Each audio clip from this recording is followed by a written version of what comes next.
Maka sekarang ini Bapak Ibu, ada perubahan mendasar di masyarakat dunia. Di Inggris, Bu, di Inggris sekarang nama yang paling populer sekarang ini di Inggris itu nama Muhammad. Sehingga tidak kurang dari 5.000 anak bayi yang lahir di Inggris sekarang dikasih nama Muhammad.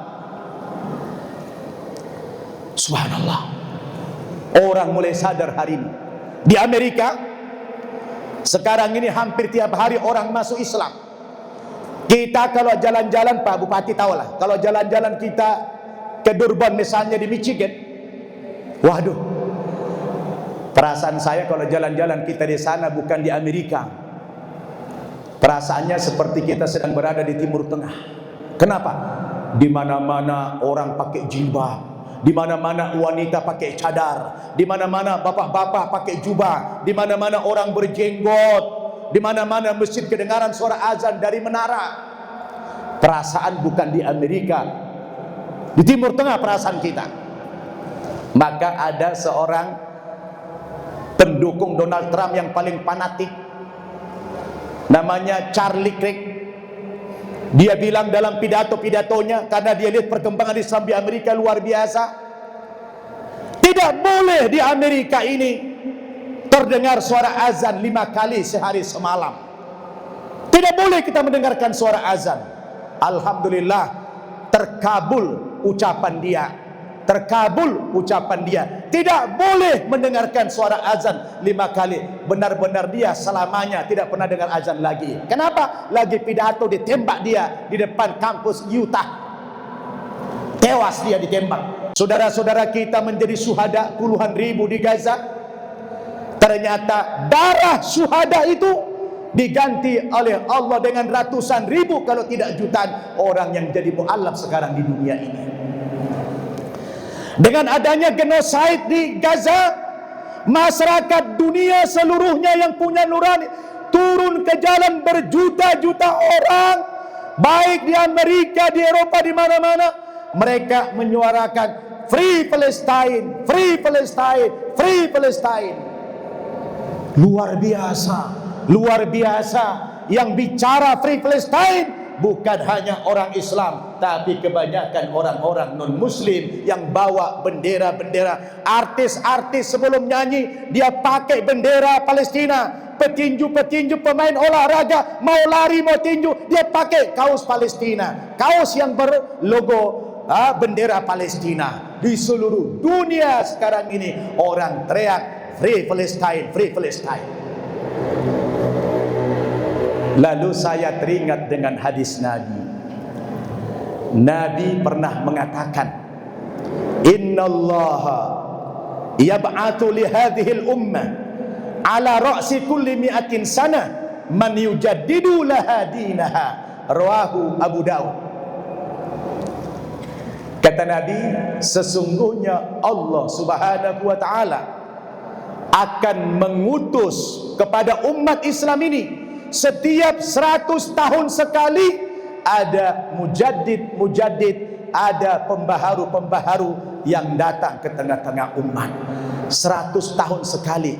Saya kalau menghitung 100 tahun itu Pak Bupati, dari masa keruntuhan khilafah Islamiyah di Turki oleh Kemal Atatürk. Tahun berapa itu?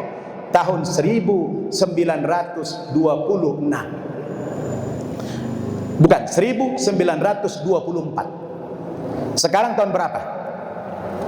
2025. Sudah berapa tahun? Sudah 100 tahun lewat beberapa bulan pasca keruntuhan khilafah Islamiyah di Turki. Nabi katakan setiap 100 tahun sekali didatangkan mujaddid.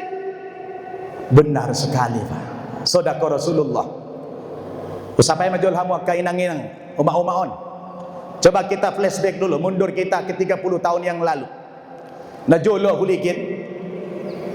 Susah kita menemukan perempuan pakai jilbab. Betul nggak? Di kampus-kampus kalau ada perempuan pakai jilbab dieja, sok suci kau katanya. 30 tahun yang lalu tidak kita temukan suasana seperti sekarang, betul?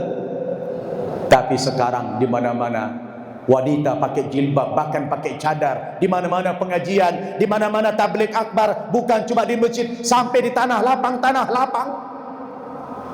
Oh, kalau begitu, ini kebangkitan umat Islam setiap 100 tahun sekali, kata Nabi, terbukti. Memang mujaddid, tokoh pembaharu yang dari ulama belum terlihat, tapi kalau tokoh politik, Bapak Ibu, sudah bermunculan sekarang. Di Afrika Barat ada satu negara kecil namanya Burkina Faso. Jumlah rakyatnya lebih kurang 25 juta. Di sana pemimpinnya anak muda, seorang tentara berpangkat kapten, umurnya baru 35 tahun jadi presiden, namanya Ibrahim Traore. Dia sekarang menjadi tokoh pemimpin Islam yang paling disegani masyarakat dunia. Sudah muncul tokoh-tokoh politik itu. Di Turki muncul namanya Erdogan. Dulu sesudah Kemal Atatürk dirubah pemerintahan Islam di sana, ajak pelan-pelan masyarakatnya kembali kepada Islam. Hagia Sophia yang dahulunya masa Romawi adalah gereja, kemudian pada Sultan Hamid dulu dirubah menjadi masjid, pada Kemal Atatürk dirubah lagi menjadi museum. Kemarin 3 tahun yang lalu Erdogan merubah Hagia Sophia menjadi masjid kembali. Allahu Akbar. Di Malaysia kita punya pemimpin Islam yang disegani, Anwar Ibrahim. Di Indonesia kita punya pemimpin Islam yang luar biasa hebat. Dia kemarin pidato di PBB, orang yang paling lantang suaranya, tanpa teks, tanpa beban, penuh dengan percaya diri, meminta kepada semua anggota yang berada di PBB itu untuk mendukung kemerdekaan rakyat Palestina. Siapa itu, saudara? Presiden Republik Indonesia adalah Bapak Prabowo Subianto. Luar biasa, muncul tokoh-tokoh politik Islam yang luar biasa pembelaannya kepada Islam hari ini. Maka kata Nabi, setiap 100 tahun sekali datang pembaharu-pembaharu itu. Tahu ceramah sono terlalu serius, rasa deh. Hah? Nampaknya terlalu serius ya. Ibu-ibu lebih suka mana, yang serius apa yang ketawa? Orang sini kalau dengarkan ceramah rata-rata berapa lama? Berapa jam? 3 jam. Sanggup ibu-ibu 3 jam? Ibu sanggup 3 jam dengerin ceramah? Saya yang pingsan. Enak aja nyuruh ceramah 3 jam.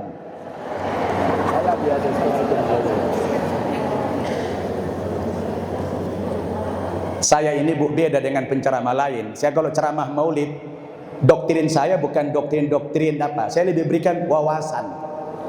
Dan kadang-kadang bernuansa perbandingan supaya umat tercerahkan, betul? Dan saya memberikan wawasan global, wawasan dunia.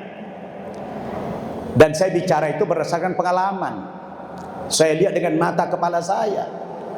Kalau saya mengatakan abad ini abad as-sahwa al-islami al-kubra, kebangkitan Islam secara besar-besaran, itu sudah terbukti.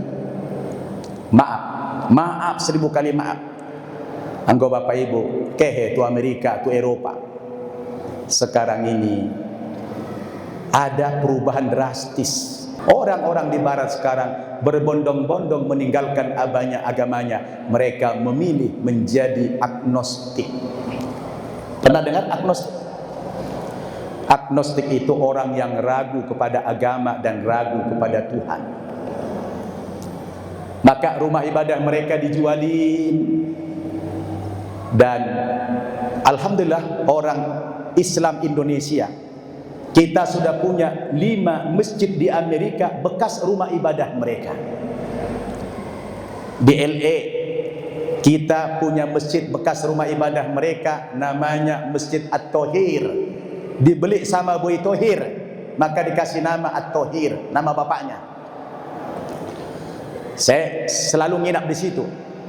Kemarin saya ceramah ke Houston di Texas. Di situ juga kita beli rumah ibadah mereka, dijadikan masjid, namanya Istiqlal. Kemudian di state California, satu kota namanya San Bernardino, 2,5 jam dari LA. Saya juga ke sana, kita beli rumah ibadah orang jadi masjid, dikasih nama Masjid At-Taqwa. Lalu saya pergi ke timur, East Coast, di Washington DC, Maryland, Virginia, 3 state, gabungan 3 kota, 3 provinsi, membeli 1 rumah ibadah orang lain dijadikan masjid, namanya Imam Center. Karena Washington DC, Maryland, Virginia itu tetangga-tetanggaan, kayak di Jakarta, Jabodetabek lah kira-kira begitu. Imam Center. Di Philadelphia 2 jam lah lebih kurang dari New York, kita juga punya masjid Al-Falah. Baru-baru ini di Toronto di Kanada, saya juga sering ceramah ke Kanada. Di Toronto kita beli lagi rumah ibadah orang dijadikan masjid, namanya juga Istiqlal. Itu baru masjid yang dibeli oleh orang Indonesia, belum lagi komunitas dari masyarakat Middle East, masyarakat Turki, masyarakat Pakistan, India, Bangladesh, dan negara-negara lain. Entah berapa ratus masjid bekas rumah ibadah agama lain yang dibeli di Amerika itu. Subhanallah. Dan saudara-saudara kita di sana yang muslim, luar biasa komitmen keislamannya. Saya kalau ceramah keliling di Amerika, Pak Bupati, iman saya langsung nanjak tinggi. Kenapa? Saya banyak dapat testimoni dari mereka. Tapi kalau saya ceramah keliling di Indonesia, iman saya datar-datar saja. Tapi kalau di sana iman kita bisa nanjak. Kenapa? Karena mereka luar biasa pengorbanannya. Saya kadang-kadang Pak Bupati kalau habis sholat subuh, kita kalau sholat subuh di masjid-masjid itu minimal 3 shot dari macam-macam etnis. Kadang siang iseng saya bertanya, brother, boleh nggak saya tanya? Silakan. Kalau boleh tahu jarak rumah anda dengan masjid ini berapa jauh sehingga anda sholat subuh di sini? Paling dekat. Yang jawab itu dia bilang apa? Rata-rata 1 jam drive, 1 jam naik mobil. Saya langsung nangis. 1 jam naik mobil, kira-kira berapa kilo itu? Kalau 1 menit saja 1 kilometer, itu udah santai-santai tuh. 1 menit 1 kilometer, berarti 1 jam paling tidak 60 kilometer. Itu dari sini kemana 60 kilometer itu? Hah? Tarutung lah lebih kurang. Bayangkan dari Tarutung datang ke Syahrul Nur untuk sholat subuh. Bagaimana saya tidak menangis? Sementara kita di Indonesia, jarak rumah kita dengan masjid cuma berapa langkah, dah sanggup kita sholat di masjid. Nangis saya.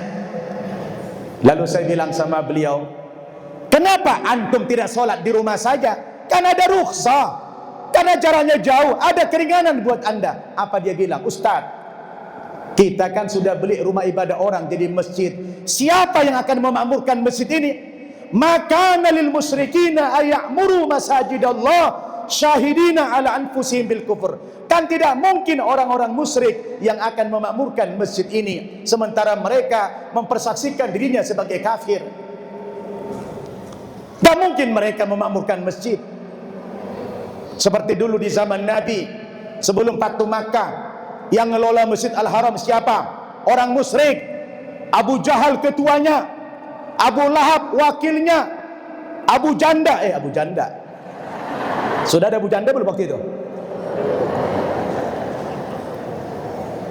Innama ya'muru masajidallah man amana billahi wal yaumil akhir wa aqama as-salah wa ata az-zakah wa lam yakhsha illa Allah fa'asa ulaika ayyakunu minal muhtadin. Yang pantas memakmurkan rumah-rumah Allah itu siapa? Hanyalah mereka yang mengaku beriman kepada Allah dan beriman kepada hari akhirat. Lalu mereka sholat di situ, membayar zakat, tidak pernah takut mereka kecuali hanya kepada Allah.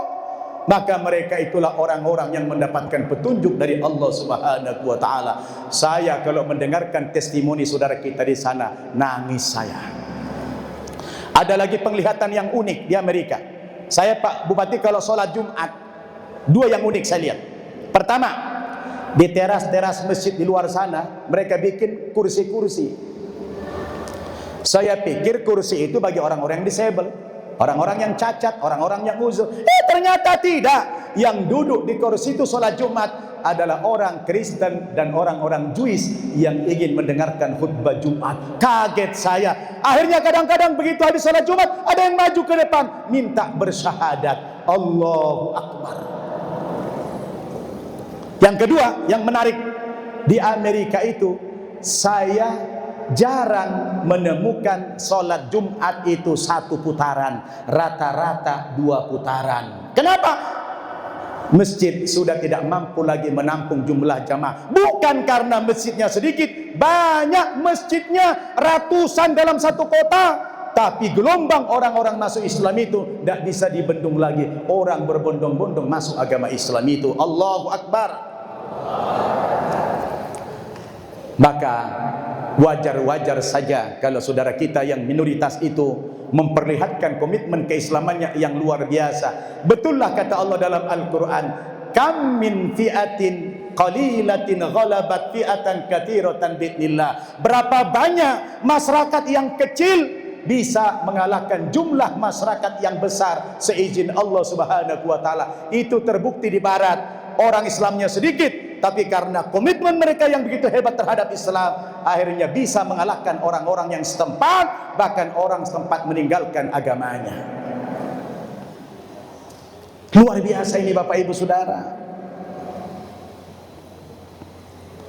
Ini berita harus sampai kepada umat Islam dimanapun saja mereka berada. Saya informasikan ini kepada masyarakat dunia supaya terbuka wawasan kita. Orang sekarang rebutan kepada Islam karena Islam itulah memang satu-satunya solusi. Pak Bupati, saya kemarin dapat video, di video, boleh saya perlihatkan ini, ya? Saya putarkan dulu video. Video itu menarik. Ada penelitian seorang anak muda di Amerika, non-Muslim tentunya, umurnya 20-an tahun.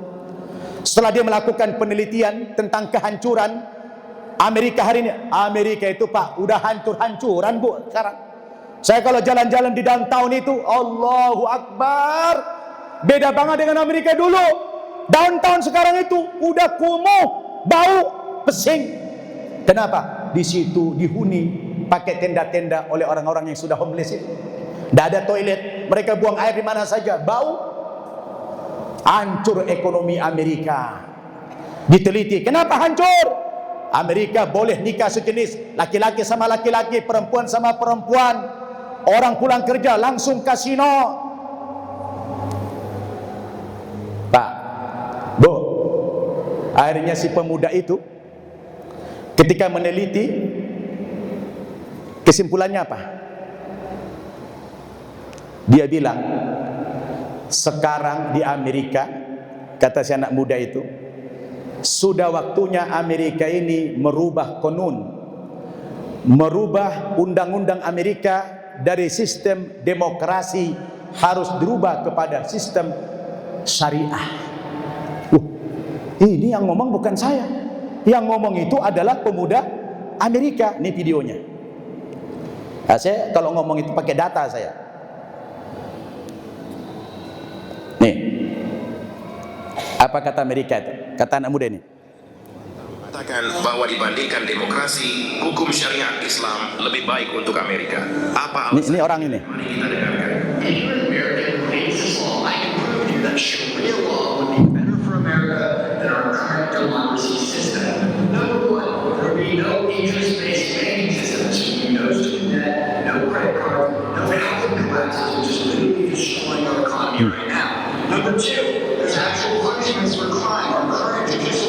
Ya, Ibu tahu nggak? Paham? Kok sama kita? Apa kata dia? Sekarang kata dia, undang-undang yang paling tepat buat Amerika itu adalah undang-undang syariah. Yang ngomong bukan orang Islam, yang ngomong orang Kristen. Karena dia lihat bagaimana kehancuran Amerika sekarang di mana-mana, ekonominya porak-poranda. Dia teliti itu. Bagaimana di sana nyawa juga enggak ada nilainya. Dia teliti di negara-negara Islam yang menerapkan sistem syariah, dihormati betul hak asasi manusia. Kita di Indonesia coba lihat, kemarin sebulan yang lalu ada nyawa melayang 5 orang sekaligus satu keluarga di Indramayu. Berapa ratus orang tiap hari nyawa melayang di Indonesia ini, tidak ada artinya nyawa, betul tidak? Itu diteliti oleh pemuda barat tadi. Ternyata memang itu sejalan dengan maqasidus syariah. Tujuan-tujuan undang-undang syariah itu ada 5 paling tidak. Targetnya pertama apa? Hifzuddin. Undang-undang itu dalam rangka untuk menjaga, memelihara keutuhan agama. Agama apa saja, agama apa saja, dengan undang-undang syariah itu akan dilindungi. Karena bicara agama, bukan cuma sekarang yang ada beda agama. Dari zaman Nabi ada Kristen, ada Yahudi. Bahkan aneh kalau di Indonesia, kalau ada orang Kristen mau ibadah, ada yang melarang, itu tidak boleh. Dulu pernah rombongan Kristen Najran datang ke Madinah disambut Nabi, mereka minta ibadah. Di mana? Di pelataran Masjid Nabawi. Dihormati. Karena bicara keyakinan itu masing-masing. Agamamu agamamu, kamu juga butuh ibadah menurut keyakinanmu, betul tidak? Dilindungi undang-undang. Apalagi undang-undang itu? Hibzun nafas, menjaga keutuhan kelangsungan hidup manusia.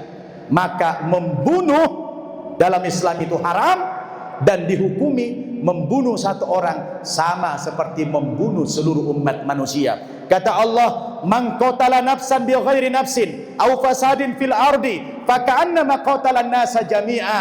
Barang siapa yang membunuh satu orang manusia, sama seperti dia telah membunuh seluruh umat manusia. Ustaz, bagaimana logikanya? Membunuh satu orang kok katanya membunuh seluruh manusia? Logika apa yang dipakai Quran? Oh begini Bu, contoh, kalau ada seorang pemuda, dibunuh pemuda itu, kalau dia hidup, bukankah besok pemuda itu kawin? Kalau dia nikah, punya anak, lahirlah anaknya 2, 3, 4 dan seterusnya.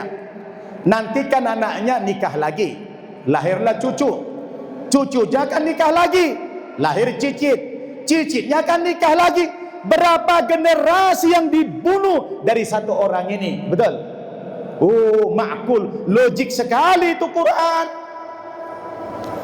Maka kata Allah, wa man ahyaha faqad ahyan nasa jami'a. Menghidupkan satu orang sama seperti menghidupkan seluruh umat manusia. Hebat penelitian si pemuda itu. Undang-undang syariah juga Pak, hibzul akal, menjaga akal.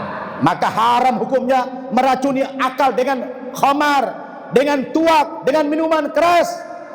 Karena akal ini adalah alat kita berpikir, alat kita untuk menyembah Allah, betul tidak? Maka diharamkan dalam Islam khamar. Innamal khamru wal maisiru wal ansabu wal azlamu rijsun min amali syaitan fajtanibu. Yang namanya khamar, judi, mengundi nasib, itu najis perbuatan setan kata Allah. Akal dilindungi dalam Islam. Apalagi hibzun nasal, menjaga kelangsungan kesucian keturunan manusia. Maka haram berzina. Jangankan berzina, mendekati zina pun tidak boleh. La taqrabuz zina innahu kana fahisatan wa sa'a sabila. Hebat Islam itu. Apalagi hibzul mal, menjaga harta manusia. Kayak kemarin ada harta menteri dijarah, ada harta anggota dewan dijarah. Apa-apaan itu? Ajaran apa itu? Islam melindungi harta pribadi. Tak boleh kita senaknya merampas milik orang. Betul? Itulah penelitian si anak muda itu. Maka dengan lantang dia berani mengatakan Amerika ini sekarang cocok diberlakukan undang-undang syariah. Hanya itu yang bisa mengembalikan muruah Amerika, kejayaan Amerika. Dia bilang, maka Bapak Ibu, kalau ini yang ngomong orang Barat, pasti kagum kita. Tapi kalau ustadz yang ngomong begini, khawatir saya dituduh ustadz itu teroris. Betul tidak? Betul nggak Pak? Akan dibilang Ustadz itu Pak polisi ya, Ustadz itu teroris. Untung yang ngomong ini bukan saya, yang ngomong ini siapa? Adalah peneliti Barat. Itulah tadi videonya. Maka teman-teman kita di sana menginspirasi saya. Bu, ada ibu-ibu orang Indonesia ngomong ke saya, Ustadz, boleh curhat nggak Ustadz? Boleh Bu. Dia sambil nangis. Dia bilang begini, Ustadz, saya sangat bersyukur alaih. Islam itu agama yang tinggi. Tidak ada agama-agama lain yang bisa meninggihi agama Islam. Maka perhatian kita kepada Islam, komitmen kita kepada Islam ini harus tinggi. Terakhir dari pidato saya ini mungkin sedikit pesan kepada para pemimpin kita. Saya dapat laporan dari ustadz-ustadz di Tapanuli Selatan, di Padang Sidempuan. Ternyata katanya kalau kita pergi ke desa-desa sekarang ini di pelosok-pelosok, sudah banyak anak-anak kita yang buta aksara Al-Quran. Sudah banyak wanita-wanita di desa-desa tidak tahu lagi mandi junub, tidak tahu lagi mandi hadas besar, tidak tahu lagi cara berudu. Ini adalah menjadi tugas kita semuanya. Betul? Maka pesan kepada kita semua sebagai terakhir dari ceramah saya ini, memang kalau kita ingin membangun masyarakat kita atas dasar agama ini, kita perlu mencontoh Nabi Ibrahim Khalilullah. Nabi Ibrahim itu Pak Bu, ketika menjadi Rasul, menjadi penguasa di Mekah, dia berdoa, dia minta kepada Allah, gak banyak-banyak permintaannya. Program dia sebagai seorang penguasa, seorang nabi, seorang pemimpin, ternyata cuma 2 programnya. Tak muluk-muluk. Ibrahim itu meminta kepada Allah, minta petunjuk, minta dukungan, minta kekuatan. Dia berdoa. Doa Nabi Ibrahim itu diabadikan dalam Al-Quran di surat Al-Baqarah. Apa kata Ibrahim? Wa idza qala Ibrahim Rabbi ja'al hadzal balada amina wajannubni wa baniya an na'budal asnam. Singkat, Ibrahim minta cuma 2 saja, dan itu menjadi program kerjanya Ibrahim. Kata beliau, ya Allah, saya memohon kepadamu ya Allah, jadikanlah negeri Makkah ini, di mana negeri tempat aku berdiam dan aku memimpin di sini, jadikanlah negeri Makkah ini ya Allah menjadi negeri yang aman dan sentosa. Negeri yang aman dan sentosa. Kau yang diminta keamanan, dia bukan minta, oh berikan negeri Makkah ini harta yang banyak, rezeki yang banyak. Enggak. Yang dia minta itu keamanan. Yang kedua, apa yang diminta?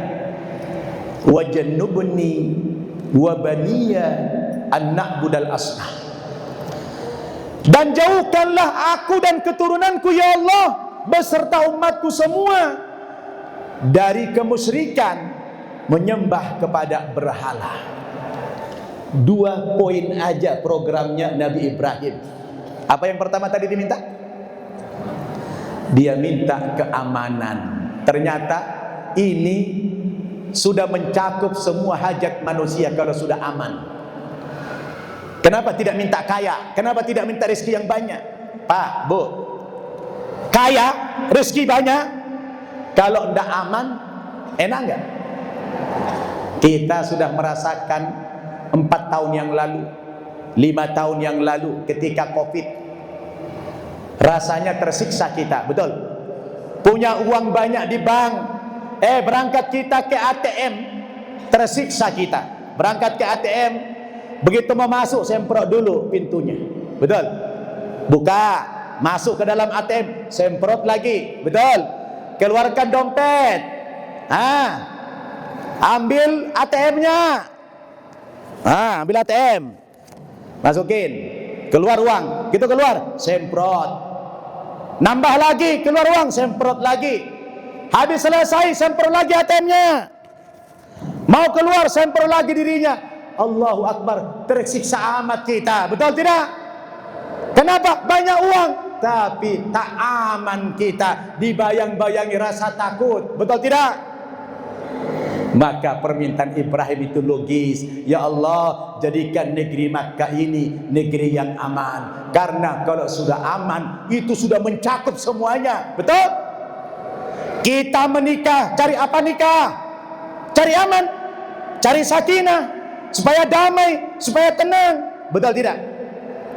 Maka dalam konteks bernegara,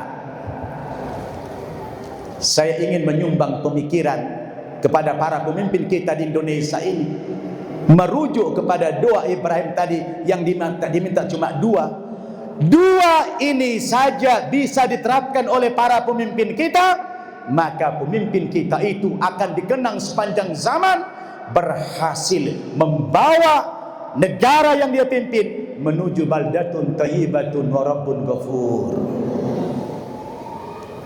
Keamanan. Lalu pemimpin yang bersangkutan, dia coba pelajari bagaimana menciptakan suasana aman. Kenapa masyarakat kita banyak demo-demo, terganggu kita di mana-mana, betul tidak? Tidak ada rasa aman lagi, betul tidak? Dia pelajari kenapa banyak orang demo, faktor-faktor apa yang buat negara itu tidak aman. Ternyata penyumbang terbesar pertama, Bapak Ibu, yang buat negara itu tidak aman adalah faktor ekonomi. Faktor apa? Faktor kemiskinan ekonomi. Lalu kita pelajari lagi, apa yang membuat rakyat kita miskin? Ada beberapa faktor yang bikin rakyat kita miskin. Yang pertama, dia miskin karena tidak sekolah, tidak ada pendidikan, bodoh dia, akhirnya dia miskin. Betul? Di sini negara harus hadir menyelamatkan rakyatnya. Jangan sampai ada rakyat yang buta aksara huruf Latin maupun aksara Al-Quran.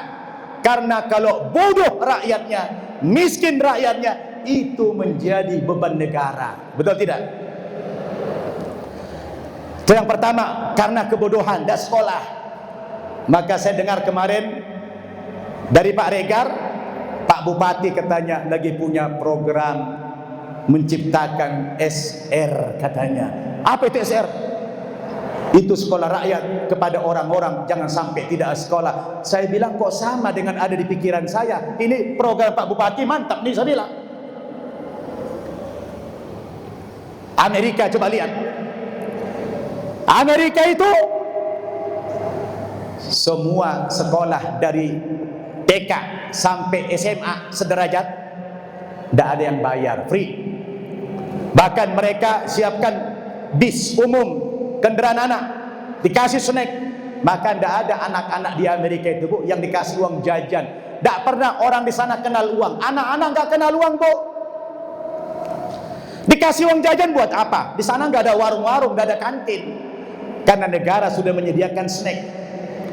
Tamat SMA dia kuliah juga tidak perlu pusing. Orang tuanya tidak perlu cari uang. Cukup anak ini yang tamat SMA mengajukan loan kepada bank untuk kuliah. Karena di sana undang-undangnya kuliah itu langsung bayar, langsung tamat. Dia minjam 60.000 misalnya, itu nanti dibayar setelah dia tamat dan sudah dia bekerja. Jadi ini luar biasa program negara. Karena kalau rakyatnya miskin karena bodoh, maka itu menjadi beban negara. Betul? Yang kedua yang membuat rakyat miskin apa? Itu adalah rakyatnya banyak penyakitan. Apa? Banyak penyakitan, sakit-sakit rakyatnya. Akhirnya uang yang kita cari hanya biar berobat. Betul tidak? Karena rakyatnya tidak peduli dengan aspek kesehatan itu. Betul? Saya pernah kemarin lihat teman saya sakit di rumah sakit di LA. Rumah sakitnya gede. Begitu saya datang, mobil yang parkir cuma belasan mobil. Rumah sakit sebesar itu, semua kamar kosong. Saya tanya teman saya, kenapa ini Pak kosong-kosong? Ya nggak ada orang sakit. Rupanya konsep di sana adalah preventif, bukan mengobati, dicegah. Bagaimana supaya rakyatnya tidak sakitan. Betul? Masya Allah. Itulah doa daripada Ibrahim itu. Kita ini pertanian, negara agraria. Bu, aku lihat di Amerika itu petani-petani, mereka pergi ke pertanian pakai dasi, pakai jas. Pakai jas mereka ke pertanian. Kenapa? Karena jalan menuju pertanian itu dibuat mulus. Kelemahan pemimpin kita dari dulu di Indonesia ini, sudah tahu negaranya negara pertanian, negara agraria. Jalan-jalan yang kita bagusin semua di kota-kota saja, betul? Jalan menuju ke pertanian itu tidak ada, jelek semuanya. Akhirnya petani kita miskin terus. Kenapa? Yang kaya tengkulak membeli hasil panen kita dengan harga yang murah. Kenapa? Alasannya jalannya rusak, biaya transportasinya mahal. Betul? Ini luar biasa. Daripada doa Ibrahim itu menginspirasi kita semua. Maka keamanan itu penting sekali. Kita pelajari apa yang bikin aman. Betul? Terakhir daripada doa Ibrahim, jauhkan aku dan rakyatku semua dari menyembah kepada berhala. Artinya apa? Kita harus perbanyak dai-dai, perbanyak penyuluh-penyuluh di negara itu. Jangan sampai ada umat kita yang masih syirik. Jangan sampai ada anak kita, umat kita tidak tahu sholat, tidak tahu mandi. Betul? Alhamdulillah, doa Ibrahim itu sangat menginspirasi kita semuanya.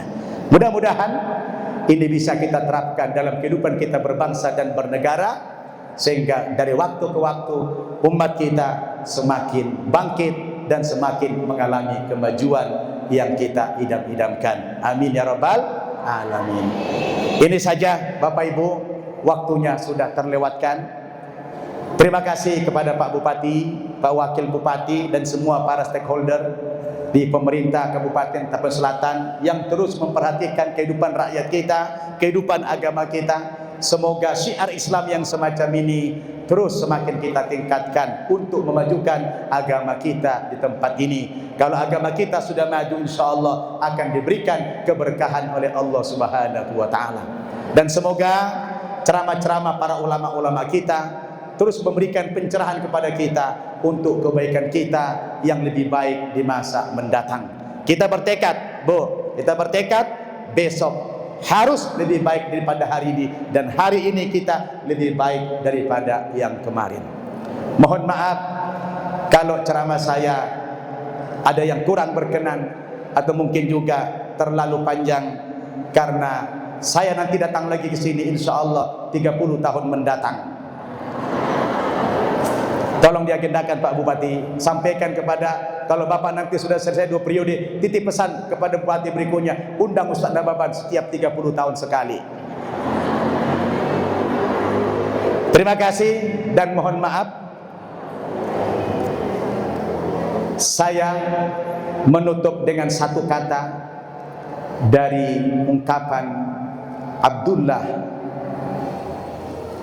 bin Umar radhiyallahu anhuma. Kata beliau, "Idza asbahta fala tantadril masa, wa idza amsayta fala tantadri subah."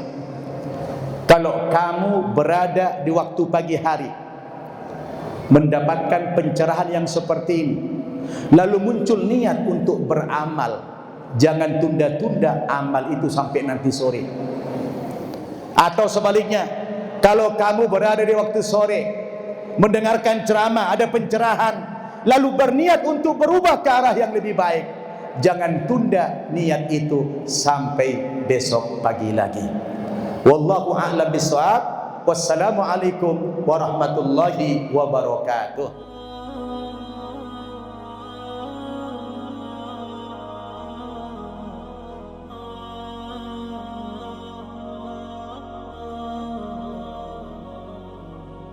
معنا نهج حياة جئنا تبصرة عن كل ضلال أعددنا بضع رسالات تحمل نورا للأجيال معنا نهج حياة جئنا تبصرة عن كل ضلال